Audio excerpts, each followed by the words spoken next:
बिस्मिल्लाहिर्रहमानिर्रहीम। अस्सलाम वालेकुम।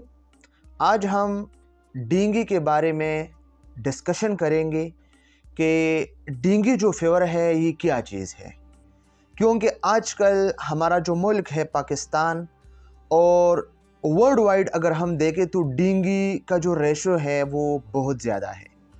और फिर अगर हम देखें पेशावर और चारसद्दे को तो इसमें रेशो बहुत ज़्यादा है, आजकल आप लोगों ने नोट किया होगा।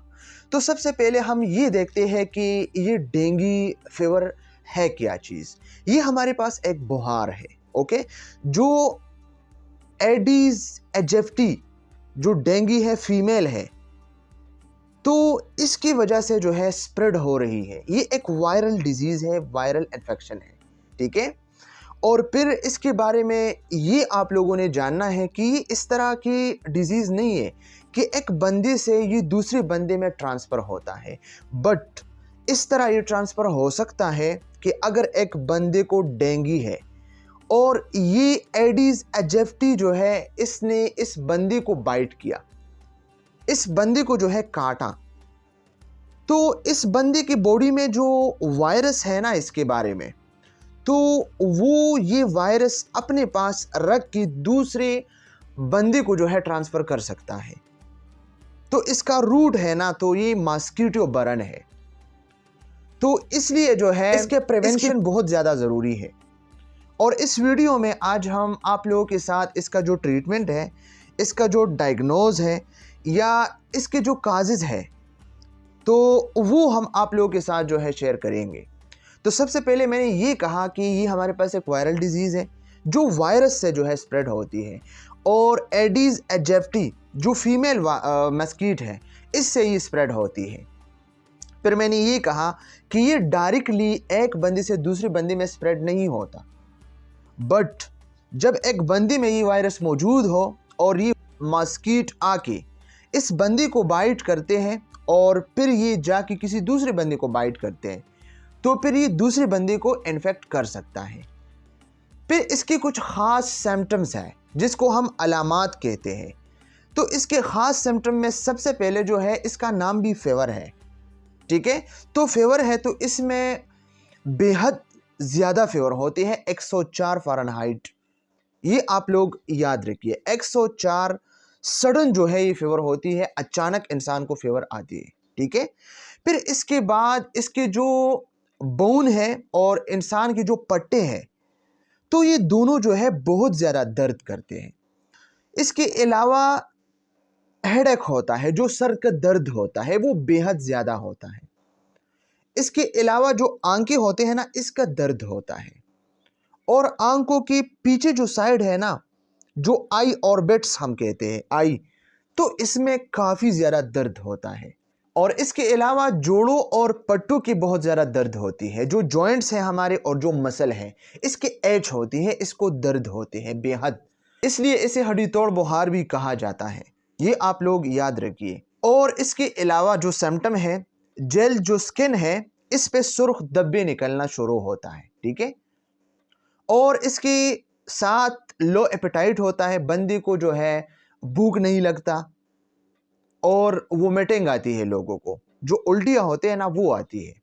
दूसरी जो इम्पोर्टेंट बात है, तो ये बीमारी अक्सर एक ख़तरनाक शक्ल जो है इख्तियार कर सकती है, जो हम कह सकते हैं डेंगू शॉक सिंड्रोम, DSS।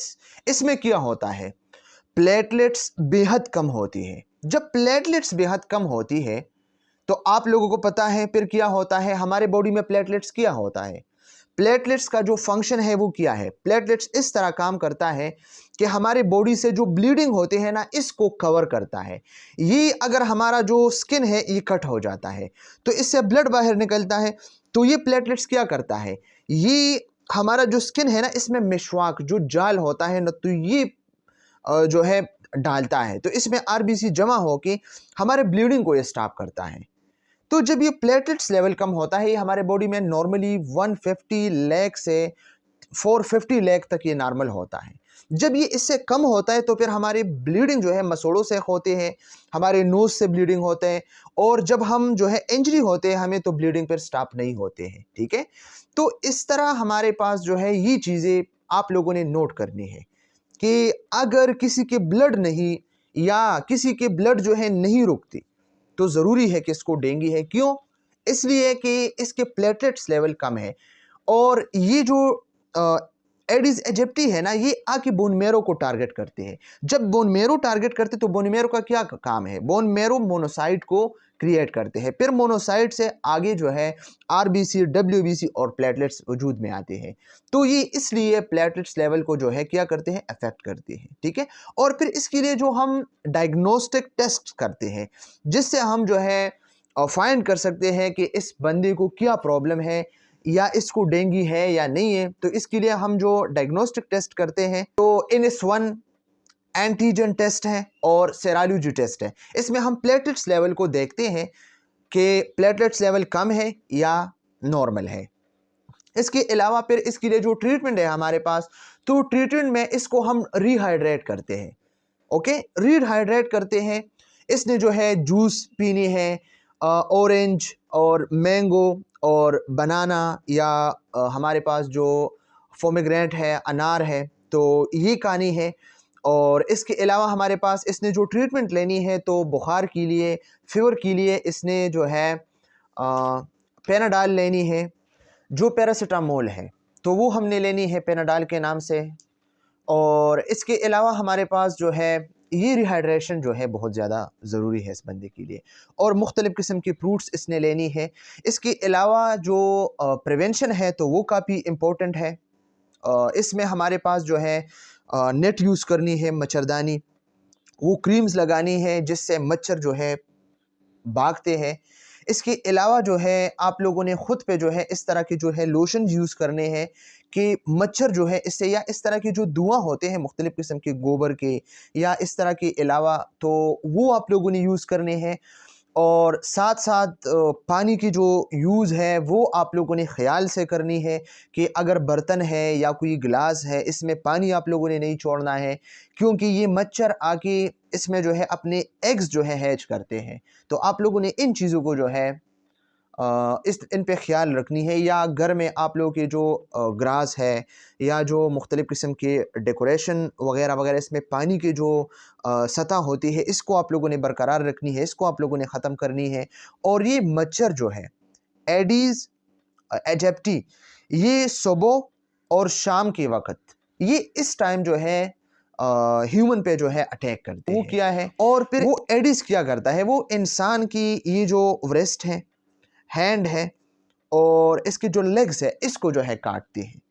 तो हमें चाहिए कि हम इससे ख़ुद को अवेयर करें, क्योंकि ये आजकल ऐसे डिज़ीज़ है कि हमारा जो पेशावर है, चारसद्दा है, या अगर हम पूरे पाकिस्तान की बात करें तो इसका रेशो काफ़ी ज़्यादा है।